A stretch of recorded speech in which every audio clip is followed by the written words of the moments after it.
Esiet sveicināti. Ir pirmdiena, 19. kara diena Ukrainā. Mēs visi esam liecinieki tam, kas notiek uz Ukraiņas zemes, jūtam līdzi un tai pašā laikā, protams, domājam arī par sevi, par savām sajūtām, jo Kijeva ir tikai 1000 kilometru attālumā. Un šai gadījumā ir ļoti svarīgi, ko darīt mums, kā dzīvot mums šobrīd, kad karš jau faktiski ir mūsu prātos un mūsu domās. Un pats galvenais, ko darīt, lai Latvijā nekad nekas tāds nenotiktu. Sveiki, Līga! Šī tēma tiešām šodien ir pārņēmusi lielāko daļu Latvijas iedzīvotāju. Ir cilvēki, kas jau ir aizbraukuši no mūsu valsts, jo viņi ir nobaidījušies, ka kaut kas slikts var notikt šeit. Ir tādi, kuri cer, ka nekas slikts nenotiks, bet lielākā daļa uzdot jautājumu, kas mums jādara, lai nekas tāds, kas ir noticis patreiz Ukrainā, nenotiktu Latvijā. Mans viedoklis ir sekojošs. Šodien, kā nekad, ir nepieciešams darīt visu, lai Latvijas tauta būtu vienota. Lai visi Latvijas iedzīvotāji, visi pilsoņi, pirmkārt latvieši, krievi, ukraiņi, ebreji, poļi, lietuvieši un visu pārējo nacionalitāšu pārstāvi būtu kā vienota tauta. Tas ir šodien pats svarīgākais. Jautājums, kāpēc tas ir nepieciešams? Es teikšu tā, ka mēs esam Eiropas Savienības un NATO dalībvalsts. 5. pants garantē Latvijai lielāku drošību nekā tā ir bijusi citās valstīs, tā skaitā Ukrainā. Ja kaut kas notiks, būs kāds uzbrukums kādai no NATO dalībvalstīm, tad NATO būs vienots un aizstāvēs ikvienu savu dalībnieku. Bet mūsu galvenais uzdevums šodien ir domāt, lai kara nebūtu. Un tāpēc šodien mums jābūt ļoti gudriem. Mēs nedrīkstam provocēt ārējos spēkus, lai viņi iebruktu mūsu zemē. Mēs saprotam, ka ļoti bieži ir bijušas provokācijas, par kurām cilvēki pēc tam ir izteikušies mazas saziņas līdzekļos, bet, piemēram, šodien, ja kāds sāks provocēt uz kaut kādiem nemieriem, kaut kādām etniskām cīņām starp latviešiem un krieviem, tad Krievijas esošai varai pieņemt lēmumu, ka vajag iebrukt Latvijā, būs ļoti vienkārši. Viņi pamatos, redziet, ir jāaizstāv mūsu cilvēki. Mums ir jāizdara, lai tiešām beidzot Latvijā iestātos šī vienotība, kur visi krievalodīgie Latvijas pilsoņi justos kā neatņemama Latvijas tautas sastāvdaļa. Mēs nedrīkstam vairs 2022. gadā cilvēkus kaut kādā veidā dalīt pa grupām un pateikt, tu esi pareizais pilsonis, tu esi nepareizais pilsonis. Tas, ka mūsu valstī ilgstoši ir bijis tā, ka praktiski krievalodīgie ir bijuši atstumti no iespējas ieņemt augstus amatus, tas šodien ir tas, kas ir jālabo un jāmaina. Uzskatu, ka tā ideja vienot, nevis šķelt, šodien ir ļoti aktuāla. Ir svarīgi, lai latvieši un krievi tiešām būtu vienoti. Jo, ja mēs būsim vienoti, tad nebūs pamata nevienam, ne Puķinam, ne kādam citam politiķim teikt, ka vajag iet un atbrīvot Latviju. Jo Ukrainā runāsim atklāti. Ir bijušas problēmas līdz šim karam, ir bijušas etniskās, ir bijušas politiskās. Mēs atceramies, kā politiķi ir kāvušies parlamentā, kārtojot savas attiecības.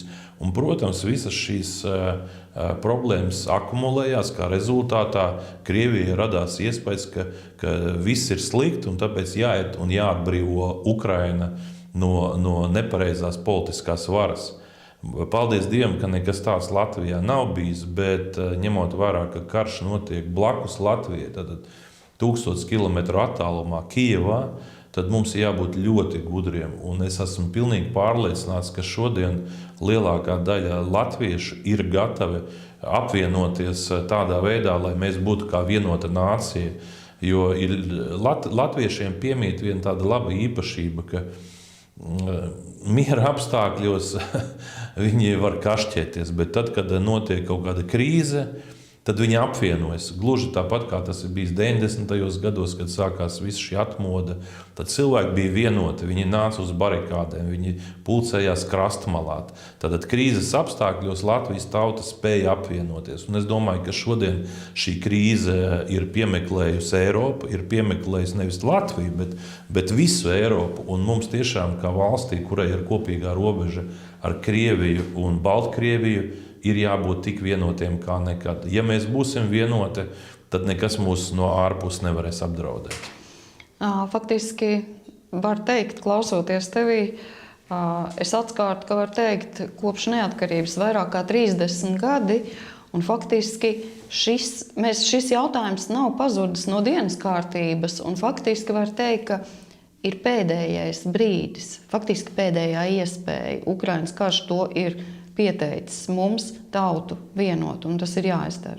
Tieši tā, iekšējā sašķeltība, kas ir bijusi Ukrainā, lielā mērā ir bijusi par pamatu tam, ka Krievija pieņēma lēmumu iebrukt Ukrainā. Latvijā tāda situācija, ka Ukrainā nav, bet, kā jau es teicu, šodien ir jāapvienojas un jāpasaka, ka visa tauta ir vienota, ka Latvijas pilsoņiem nav nekāda sakara ar Krieviju. Jā, Krievija ir kaimiņu valsts, bet visi Latvijas pilsoņi ir vienādi. Un es teikšu tā, ka viens no būtiskiem jautājumiem, par kuru ir jārunā, mēs nedrīkstam diskriminēt krievalodīgos valodas jautājumā. Jā, skolām, pamatskolām ir jābūt latviešu valodā, bet mēs nedrīkstam aizliegt vismaz pāris priekšmetus apgūt dzimtajā valodā tiem bērniem, kuru dzimtā valoda ir krievu valoda. Mums ir ļoti daudz jauktās ģimenes, māte latvieta, tēvs krievs vai otrādāk. Kāpēc mēs cīnīsimies pret valodu? Valoda nav tas, pret ko ir jācīnās. Mums šodien ir jācīnās par to, lai Latvijā nebūtu kara, un es domāju, ka tas, kad esošie politiķi mēģina principā realizēt politiku, kur pasaka, ka krievu bērni nedrīkst mācīties un zināt krievu valodu, tad mājās jūs varat runāt, bet skolā nedrīkst. Es uzskatu, tas ir nepareizi, un tāpēc tieši partija Latvija pirmajā vietā skaidri pasaka, ka pabeidzot skolu, bērniem ir jāzina vismaz 4 valodas. Tātad mēs necīnīsimies pret valodām, mēs darīsim visu, lai gan latviešu bērni, gan krievu bērni zinātu daudz valodas. Jo Latvijā, ja tu zināsi 3 valodas, tas vairs nav pārsteigums, jo ļoti daudz zina 3 valodas. Tātad, ja mēs gribam būt konkurētspējīgi Eiropā un pasaulē, tad jādara viss, lai bērni zina vismaz 4 valodas. Jo tāda politika Latvijai ir jārealizē. Tad būsim vienoti un tiešām respektēsim cilvēkus, ja viņi ir ar kaut ko atšķirīgu. Un ja viņiem ir dzimtā valoda cita, nevis latviešu, bet, piemēram, krievu, ļausim iespēju arī apgūt kādas priekšmetus krievu valodā, bet tas nemaina to valsts kursu, ka pamat izglītība ir latviešu valodā. Un tagad vēl par Ukrainu nedaudz. Pavisam nesen izskanēja tātad balsojumi, bija dažādos Eiropas Savienības valstu parlamentos par to, ka atbalsta Eiropas Savienības kandidātu valsts piešķiršanu Ukrainai, tā skaitā Latvijas parlaments nobalsoja par šo, bet šobrīd mēs redzam, ka tomēr Eiropas valstu līderi nespēja par to vienoties. Tikās Versaļas pilī, Francijas prezidents viņus svinīgi uzņēma, pēc 2 dienām iznāca ārā ar ziņu, ka, diemžēl nē.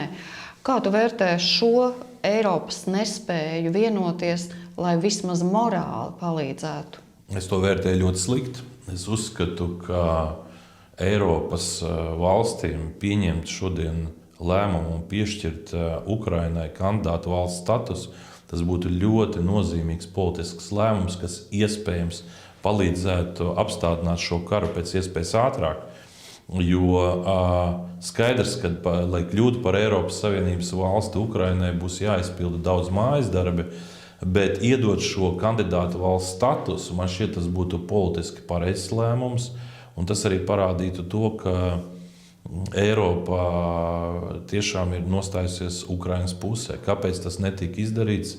Izskatās, ka lielās valsts spēlē savas kārtējās spēles, un, protams, kamēr Ukrainā tiek nogalināti cilvēki no abām pusēm, jo, kā jau es teicu, karā uzvarētāji nav. Gan viena karojošā puse, gan Ukraiņi cieši zaudējumus, mirst nevainīgi iedzīvotāji, ne tikai karavīri, bet arī mierīgi iedzīvotāji.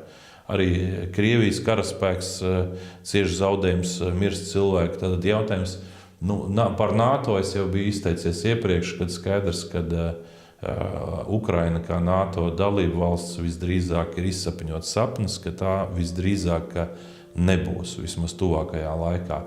Bet kā Eiropas Savienības valsts, kāpēc ne? Es uzskatu, ka Latvijai vajag realizēt tādu politiku, lai mēs atbalstītu Ukrainas uzņemšanu Eiropas Savienībā pēc iespējas ātrāk. Bet pirmais, protams, ir svarīgi, lai beidzās karš.